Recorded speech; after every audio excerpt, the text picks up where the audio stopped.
হ্যাঁ, এক তো হইল নাচনেগুড়ি, আরো হইল ডোলের বাড়ি। ইলেকশন কমিশন যে এখানে আদেশ পাইল, সাথে সাথে সেখান দিয়ে আবার ডিস্ট্রিক্ট। তো রাজনীতি আছে না।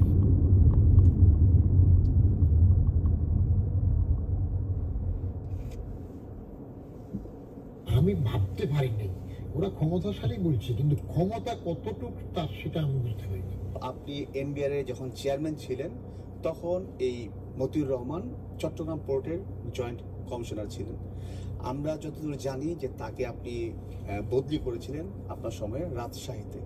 কারণটা কি ছিল আসলে বদলিটা আমরা সাধারণভাবে এনবিআর এ বদলি করে থাকি কিছু পিরিয়ড পর পর। তো ওই সময় বদলিটা করার আগে আমি কিছু হোমওয়ার্ক করেছিলাম। যেহেতু আমি গেলাম সেখানে, যে কোনো অফিস প্রধান গেলে তিনি তার নিজস্ব একটা কর্মপন্থা ঠিক করেন যে তিনি কিভাবে চালাবেন। তো আমি সেই কর্মপন্থা ঠিক করতে গিয়ে কতগুলো ভুল নিলাম। যে একটা হইল উপযুক্ত ব্যক্তিকে উপযুক্ত জায়গায় দেয়া, যতটুকু সম্ভব সেটা একটা করব। প্রত্যেক